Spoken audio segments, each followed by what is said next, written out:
So in this section, we're going to work on zeros of polynomial functions. So again, remember that we discussed in previous slides when we learned about synthetic division, we learned that one application for synthetic division was the factor theorem. And we learned that if you use synthetic division and you get a remainder of 0, right, then the divisor is a factor. And so, of course, finding factors is really important because to solve these polynomials, to graph them, we need to factor and solve. We need to find the zeros. So here we're going to start with just answering the questions that are being asked.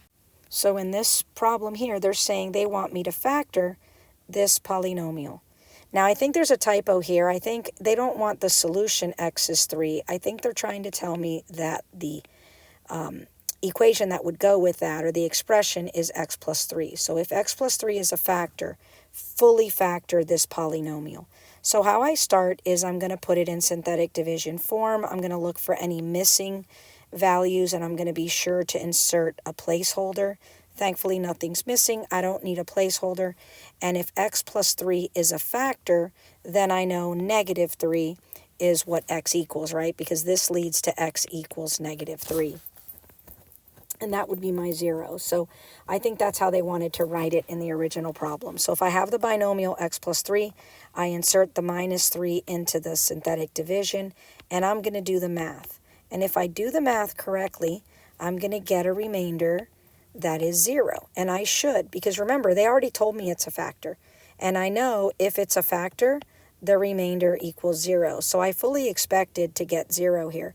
But the reason I do it is for this part here, because now I can create a new polynomial with this. Instead of giving me this 6x cubed plus 9x squared, this unfactorable thing, right? I don't have a way of factoring that.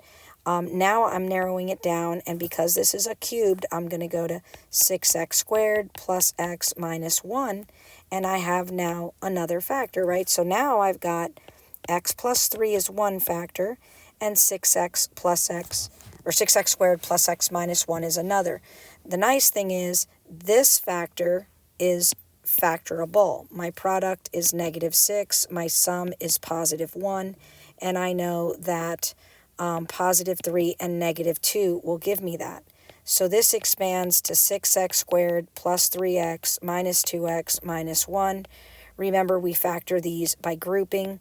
We take the first pair and we factor out the GCF. We get x plus 1. We take out the second one. We get x plus 1 again. And we know now that our factors are going to be the x plus 3 that they originally told us. And then we're also going to have x plus 1 and 3x minus 2. So this is fully factored now. These are the factors. This right here are the 3 factors of this. Obviously, x plus 3 was given to us, and we were able to find the other 2. So since they only want me to factor, this is where I'm going to go to. I'm going to end at the factors, okay? And again, I'm going to do the same thing for the next problem. So when I come to this next problem, they've already told me that x minus 1 is a factor. If x minus 1 is a factor, I know that x equals 1. That's going to be one of my solutions, or my zeros. So they gave me already how to start, because now I can use that to start chipping away at this polynomial, which otherwise I would not be able to do. I can't factor this one by grouping. So I'm going to do my synthetic division. I see that nothing here is missing, minus 3, minus 5, and 6. And I'm going to insert 1, because x equals 1, right? And I'm going to do my synthetic division, and of course I should expect to have a remainder of 0, because they already told me that that x minus 1 was a factor, right? So of course my remainder should be 0. I'm not really doing this because I'm trying to prove x minus 1 is a factor. I'm doing it because I'm trying to get to this new polynomial that is going to be factorable for me, I bet. So minus 1x minus 6. And again, that means my product is negative 12. My sum is negative 1, so it's minus 4 and positive 3. So again, I'm going to expand this out to 4 terms. And I'm going to take the first 2, take the GCF, and that's what's left. I'm going to take the GCF of the second 2. And again, I'm noticed that I'm going to get down to my factors. 2x plus 3 is a factor, x minus 2 is a factor, and of course the x minus 1 that I started with. So these are my 3 factors for this problem. And so once again, I was able to factor it. That's what they wanted me to do. They just want me to factor it, which means I'm going to list a bunch of x terms and binomials and things like that.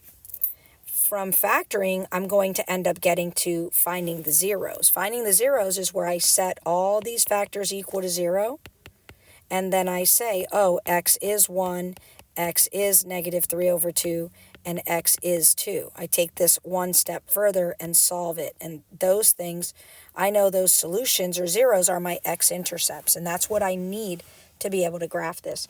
But I digress. Let me go back and let me just finish and practice factoring. So here they gave you 2 binomials, and you're able to find the x, plug it in, and find your factors. In these problems, they're giving you the solutions. Like they're telling you that x equals negative 5 is a 0. Now a 0 is the same, guys, as a solution, as a root, or as a x-intercept. It's the same thing. Okay, all those words mean the same thing. So if x minus 5 is a solution, you know the factor that goes with that is x plus 5. So this is our first factor. Now, they want me to factor this polynomial right here. So again, I'm going to set it up. I've got 6, 17, minus 63, and 10. And I know that x equals negative 5. So again, if it is a 0, that means that it is a solution. So when I do this, I obviously am going to get a remainder of 0. So minus 13, this is going to be 65, 2, minus 10, and 0. And again, we knew it because we already were told this. But again, we do it because we're more curious in that, okay? Because we know that that's going to be 6x squared minus 13x plus 2. Again, I know x plus 5 is already a factor, and I know that to factor this further, I know that my product is 12, my sum is negative 13, so minus 12 minus 1, 6x squared minus 12x minus 1x plus 2. I know that I'm going to take the first 2, I'm going to take the GCF of those, and I get x minus, oh, it's a 6, sorry. Take a 6 out, x minus 2. Take a minus 1, that leaves me with x minus 2. And again, this leaves me with x minus 2 as a factor, 6x minus 1 as the other factor, and then the original x plus 5 as a factor. So these are my 3 factors of this polynomial. Now, what do we do when we don't know what one of the factors is? In all those previous examples, we were given what one of the factors was, and we were able to use that to identify, to simplify the original polynomial so we could get to other factors. Well, what do we do when we have a situation where we just have a polynomial that we can't find a way to factor it, and we don't have any options, okay? We don't know what the factors could be. Well, there's a formula that if you take the positive and the negative of all the factors of the last term and you put it over all the factors of the first coefficient or the first term, then all those fractions or values are possible roots. So instead of, because really you could have really from negative infinity to positive infinity could be all your roots, but this process narrows it down. So instead of, narrows your choices down. Instead of having, an infinite number of possible roots, you may have 4 or 8 or 15 or even 20, but it's still better than an infinite number. So for example here, first I put it in standard form. Notice it's in decreasing order, 3 to 2 to 1 to the constant. And so because I know it's in order, I'm going to look at the coefficient of the first term, and I'm going to identify all the factors of 8. 1, 2, 4, and 8. And then I'm going to find all the coefficients of the last term. 1, 3, 5, and 15. And I know that all my possible roots, so I might ask you on the test just to list all the possible roots. You're going to have to put all of these over all of these. So I'll start with the 1 over here. And I'm going to put, I might start with, let's say, maybe not that one. I'm going to start with my denominator. I'm going to start with a denominator of 1, and it's going to be 1 over 1, 3 over 1, 5 over 1, and 15 over 1. So again, the 1, the 3, the 5, and the 15 all over the first term. Then I'll go to the second one. It's going to be 1 over 2, 3 over 2, 5 over 2, and 15 over 2. Then I go to my next denominator is 4. So I'm going to go to 1 over 4, 3 over 4, 5 over 4, and 15 over 4. And then I do the last one over 8. So it's going to be 1 over 8, 3 over 8, 5 over 8, and 15 over 8. So there's 16 possible roots, but remember, it's plus and minus that. So it's really 32 possible roots here. It's still better than an infinite number. All of my roots are going to be in here, so I have to figure out which ones, right? Now, one thing I can do is I can simplify. This whole first set here can be simplified. Instead of over 1, I can just put them as themselves, right? So it's just 1, 3, 5, and 15. That's a little easier. And if you notice, I'm trying to see if any of these fractions simplify, but they don't actually. So that's as good as it's going to get. So I narrow it to that. Now I have all these positive and negative potential fractions, and I have these positive and negative potential integers. Clearly, I'm going to start my synthetic division with trial and error using these integers. One of these, hopefully, will give me a remainder of 0, and it'll be a factor. Once I know that it has a remainder of 0, I found my first factor, and I may be able to factor what's left over without having to keep guessing and checking. So I make sure that I don't need a placeholder, which I don't, and I go in here and I start doing, what's negative 15? And I start doing my math, and I start with 1, and I go down and I do my stuff. I get 58, 58, and notice I'm already in the hundreds, and I realize 1 is not going to work. So since 1 doesn't work, I go to negative 1. Remember, it's positive and negative of each number. So minus 8, that's 42, minus 42, that's 5, minus 5, that's 10, and it's not 0, so negative 1 didn't work either. And then we move on to the next number, and I go to 2. So again, 8, 16, 66, and you notice my numbers are getting bigger every time. It's going to be 132, and I know that 2 is not going to work. So I keep going. I go to negative 2. Again, 8, minus 16, this is 34, this is minus 68. As I keep going here, I'm going to get minus 21, this is 42, and obviously that one's not going to work either. So minus 2 is out as well. Again, I keep going. I go to 3, 8, 24, 74. Now I'm at 200 and something. Clearly, 3 is not going to work. You can stop. As soon as you realize it's not going to work, you can stop, okay? So that's 8 first of all. So negative 24, then I have 26, then I get negative 78. When I do the math, this isn't going to work either. Again, you get used to, you can kind of see the numbers ahead of time. So then I'm going to go to 5. Hopefully one of these starts to work, right? That's going to be 40. That's going to be 90. I'm already getting into huge numbers. 5 isn't going to work either. Let me try negative 5. And I believe that this is the one that works, the first one that works. Minus 50. So minus 3, positive 15, and 0. Finally, we get to one that gives us a remainder of 0, which means that since negative 5 worked, that means x plus 5 is one factor.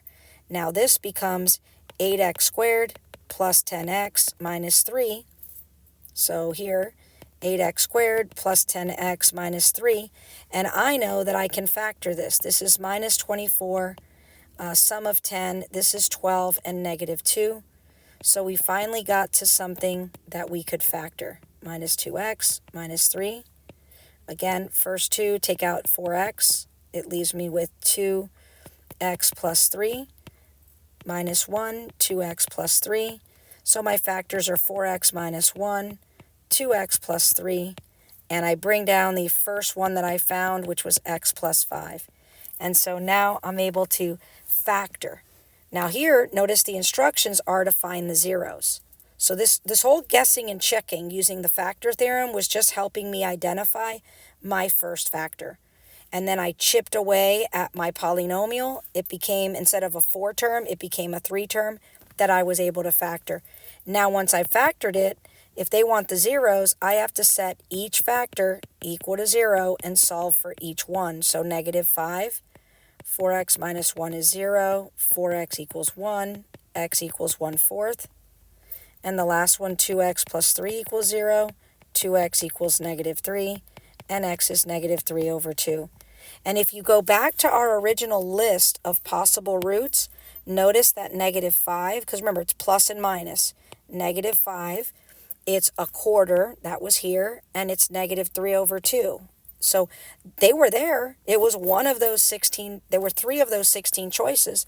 But again, at least we narrow, or 3 choices, right? Because it's the positive and the negative of all those. But bottom line is, it's still much easier than starting with, negative infinity and going to positive infinity and everything in between. So this process of narrowing it down is quite helpful. And our zeros, we can write them as specific numbers, or we can write them as ordered pairs, which I like because it helps to remind you that these are actually points on the graph. In fact, if I graph this, you're going to see that this is my intercepts. It's where the graph crosses the x-axis, okay? And negative 3 over 2 is somewhere here. And so these points are my x-intercepts, okay? And that's what I'm searching for, because when I graph in the next section, this is going to be super critical. So now we're just going to practice more and more and more of these problems until you understand and get comfortable with the concept. So now I'm going to start this next problem on the page, and what I'm going to do is just kind of erase what I've already done above, just because it seems kind of messy, okay? You can always kind of go backwards to it. So again, now we're going to go to the next problem, and we're going to do the same thing. Again, they didn't give us any tips or tricks and tell us, hey, they didn't narrow it down for us by giving us one factor so we could start to chip away. Obviously, this is a 5-term polynomial. I don't know what the factors are, and so I'm going to have to use synthetic division to start guessing and checking. So I'm going to kind of move up here and do that. So I'm going to put the synthetic division in. I know it's 6x to the 4th, 7x to the 3rd, minus 12x squared, minus 3x, and plus 2. So nothing's missing, right? I'm going to be able to do my checking there. I don't have to insert a placeholder 0. Now, again, I want to narrow down my choices. I don't want to have to check an infinite set of numbers to find my first factor. So again, I'm going to consider the positive and negative factors of the first coefficient, and I'm going to consider the factors positive and negative of the last number. And so remember, it's always last over first. So I'm going to take this one. You can use whatever pattern you want, but since there's less of these, I'm going to start with this, and I'm going to do 1, it's positive and negative, and I'm going to do 1 over each one of these terms. So 1 over 1, 1 over 2, 1 over 3, and 1 over 6. And then I'm going to go to the second term, and I'm going to do 2 over 1, 2 over 2, 2 over 3, and 2 over 6. And so I do need to simplify my fractions, and what I'm going to realize when I do that is some things are going to cancel out. So for example, in this first row, this would just become the number 1, right? So I'll cancel that, and it becomes 1. In the bottom, this just becomes 2. 2 over 2 is 1, so I already have a 1 up here. And then 2/3, and then 2/6 simplifies to 1/3, which I already have up here. And so it cancels. So basically, the ones I'm circling are the ones that are left. So notice there's 4 potential positive solutions or zeros, and there's 6 potential negatives, right? So I have 12 possible combinations. So I'm going to start obviously with my integers. So let me kind of rewrite my options here. I'm going to write them up here. So my possible roots of this one, kind of do it neater, is going to be the number 1, the number 2, and then all the fractions: a half, a third, a sixth, and 2/3, okay? And it's positive and negative of all of those. So like we've discussed many times, I like to make math easy. I'm going to pick the integers first because I'd rather not work with those fractions at this point. So 1 times 6 is 6, 7 and 6 is 13, 1 and 13 is 13. When I add it, I get 1, 1 and 1, I get -2, and then -2, and I get look at that. The first number worked. So I know that 1 is one of my first solutions, and I also know that that goes with the factor of x minus 1. So I've got my first factor, and then I know that I'm going to use these numbers here for my second huge polynomial factor. Now, my first exponent was a 4, so I know this is 6x cubed plus 13x squared plus 1x minus 2. Now, of course, if I could factor this 4-term polynomial by grouping, I would, and I wouldn't keep going with the synthetic division. I mean, who wants to keep going with that? Unfortunately, I can't do that, okay? I notice here that this is not something I can factor by grouping. So what I have to do is I have to kind of rewrite my synthetic division with my new 4-term polynomial. So 6x cubed, 13x squared, 1x, and a minus 2. And now I have to do my synthetic division again, hoping to get another remainder of 0. Now, at this point, I can redo and narrow down my possible zeros, because really I can restart at my new value. So again, notice that my new polynomial is this one. So again, my factors of 6 are still going to be, it's kind of messy there, but my factors of 6 are still going to be, let me do it in a different color, plus minus 1, 2, 3, and 6. My factors of 2 are plus minus 2 and 1. Well, notice again, if I do these, notice what happens. I'm going to have, they're the exact same, so my possible zeros are the same. It's not always the case. Sometimes I'm able to narrow it down, but I can't here. It's going to be the same scenario. So I'm just going to use the ones I have. Now, just because one was a solution before doesn't mean that I can't use it again. In fact, one could be the solution every time. So I have to start again. So I'm going to start at positive 1 again. 6, I get 19, 19, 20, 20, and I realize this is not going to equal 0, so I can stop with that one, and I can go to -1 now. So let's do -1, -6, -7, -6, plus 6, and again, that's not going to equal 0, so the ones are out. They're not a solution here. Let me go to 2. So I get 12, I get 25, 50. I know that's not going to go anywhere, so 2 is not a solution. Let me try -2. I get -12, -2. I get +2, and I get 0. And I realize that -2 is another solution. And now I have another factor to add to this. So remember, right now we had x minus 1 as one of our factors.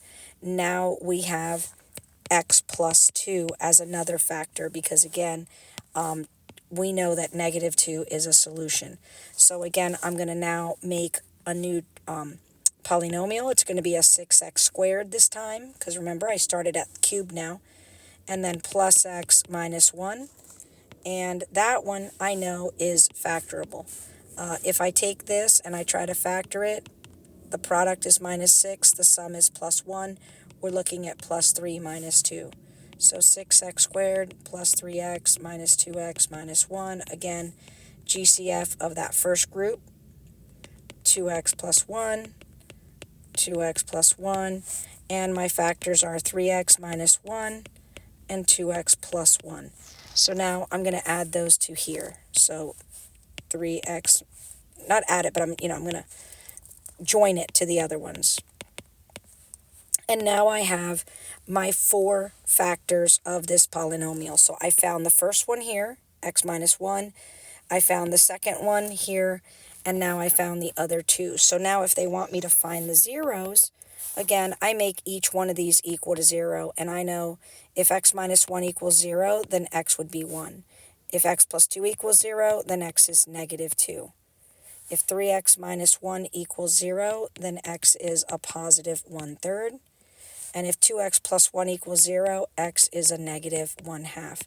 And if I go back to the original options, notice that 1 was an option, negative 2 was an option, 1/3 was an option, and a half was an option, positive or negative. But again, they were all there, okay?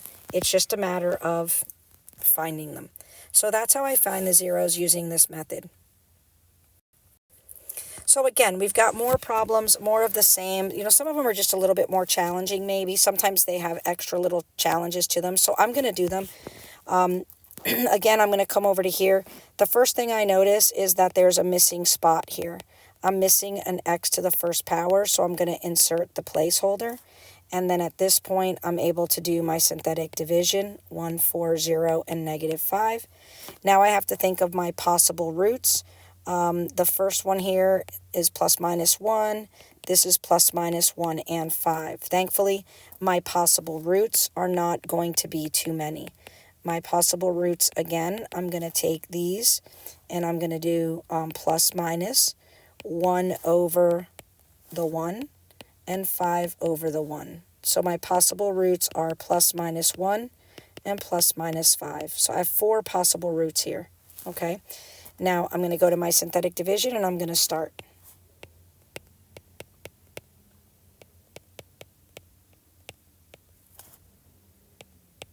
So 1 is obviously a solution. So the factor that goes with that is going to be x minus 1. And then the leftover is going to be x squared plus 5x plus 5. Okay? Now, when I get to here, I would love to say that this is factorable. I've got 2 things here, but I notice that this is not factorable. And so this is the first time we've come across something that's not factorable. So what are we going to do, right? Well, we can still solve. Remember that we're just solving equations. And if we get to something that's not factorable and I can't break it down anymore, then one of the things that we do is we can do the quadratic formula at this point to find those solutions. If we tried to do the synthetic division with all the other numbers, the negative 1, the positive 5, and the negative 5, the leftovers, none of them would work and we would be stuck. And so that's why I know we have to go to the quadratic formula here. So again, the quadratic formula is going to be x equals, right, the opposite of b plus or minus b squared minus 4 times a times c, which is 20, okay? And then it's going to be all over 2a, which is 2.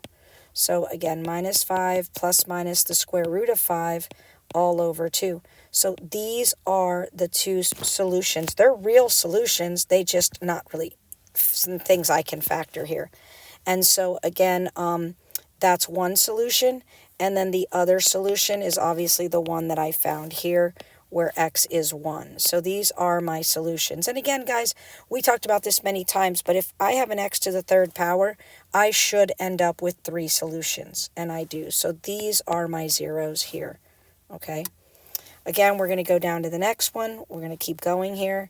This one needs a placeholder as well. It's an x, it's a x cubed plus a 0x squared plus a 2x minus 3. So when I set up my synthetic division, it's 1, 0, 2, minus 3. Again, I know it's my options are, let me do it here in green, plus minus 1, and this is plus minus 1 and 3. So I know my possible roots here, okay, are going to be, I'll do 1 over 1, which is 1, and 3 over 1, which is 3. So again, I only have 4 possible roots, which is great. Okay, I'll start with 1. And I'll do my math here. And notice that 1 works. So x equals 1 is one solution. and one factor is x minus 1, right? And then these leftovers become the other one. So it's x squared plus x plus 3. And once again, unfortunately, this is not factorable. So to find my other solutions, I'm going to have to do the quadratic formula. So x equals, again, the opposite of b.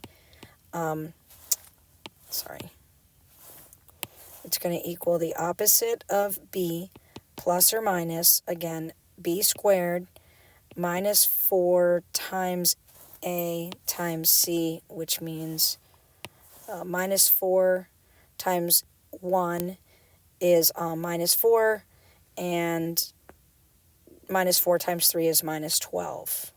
So it's going to be 1 minus 12 all over 2a, which is 2. Okay, I think that's right. Okay, so now I come over to here and I get negative 1 plus or minus the square root of negative 11 all over 2. So it equals negative 1 plus or minus I11 radical 2. And so the problem with this one is that notice that I have these two imaginary solutions. So what I have in this problem is I have one real solution with x equals 1, and I have two imaginary solutions. Again, I need a total of 3 solutions, whether they're 3 real, 3 imaginary, or a combination. So I actually have a real and an imaginary solution. A real and imaginary is here, which is okay, but the only one that is an actual x-intercept is going to be the real number. So this graph is only going to cross the x-axis at 1, 0. All right, and then the last one, find all the zeros. We've got one more problem to do, and we'll start with the same process. So again, I noticed that there are no placeholders needed. Oh, no, there are actually. I don't have a 0x to the 4. I don't have an x to the 4th. Everything else is there, so I've got 1x to the 5th, 0x to the 4th, 1x cubed, 2x squared, minus 12x, and an 8, okay? Again, I need to know my possible zeros, so plus minus 1. This is plus minus 1, 2, 4, and 8. And so I know that my possible roots are going to be plus minus all of these numbers over 1, which is just going to be those numbers. So 1, 2, 4, and 8. So again, I'm going to start plugging in. So I'm going to plug in a 1, 1, 2, 2, 4, 4, minus 8, and 0. Believe it or not, 1 works yet again. It's great. Okay, so if 1 works, we know that one of the solutions, or one of the factors, is x minus 1, and one of the solutions, or zeros, right, is going to be x equals 1. So we've got one solution already. Now we'll take what's left. Notice this is a 5th power, so this is going to be x to the 4th plus x to the 3rd plus 2x squared plus 4x minus 8. And so, yet again, this is going to have to be something that I'm going to have to simplify because I can't factor that. So I create a whole new synthetic division. I use my numbers correctly. I notice that in this particular problem, I don't need a placeholder. And again, I just keep plugging in. I'm going to start again by plugging in 1. Because again, just because it was a solution in the 1 doesn't mean it's not a solution here again. So 4, 8, 8, and 0. And there it is again. It's a solution again. So I have another factor of x minus 1 and x equals 1 a second time. What's left over is going to be now x cubed plus 2x squared plus 4x plus 8. Okay? And then now when I get to this one, thankfully, this is something I can solve or factor. Okay? Notice that I can factor this one by grouping. X squared times, let me just do it in a different color, x squared, x plus 2. I pull out the GCF here, 4, I get x plus 2, and I realize that x plus 2 and x squared plus 4 are my remaining 2 factors. So I'm going to bring them up here, x plus 2 and x squared plus 4. So now I have all my factors. Again, they want me to not factor it, but find the zeros. So I factor first, set it equal to 0, and I find my zeros. So again, x equals 1. We already knew that. X equals 1. We knew that. X equals -2. So I add that to my solutions up here. And then this one is a little bit trickier, right? X squared plus 4 equals 0. So x squared equals -4. X equals the positive, remember, square root plus minus square root. So the positive and negative square root of -4, which means x equals positive and negative 2i. And so I've got plus minus 2i. So if you notice, there's a total of 5 solutions here. 1, 1, okay, -2, and then 2 imaginary solutions, positive and -2i. So look at my exponent, it's 5. I should have 5 solutions, like we talked about, either 5 real, 5 imaginary, or a combination of real and imaginary. So what this represents to me is that I have 3, well, not really 3, but I have 3 real zeros, right? And of those real zeros, one of them has what we call multiplicity. In other words, it shows up multiple times, and that affects the graph. Okay, so we'll say, for our solutions, 1 has multiplicity of 2. It shows up twice. -2 is just unique. And then we have plus or minus 2i, which you won't really see as an x-intercept. But that's it. That's our solutions. You don't have to list the 1 2 times in the final answer, but you need to know it has multiplicity. Okay, and that'll be for the next lesson.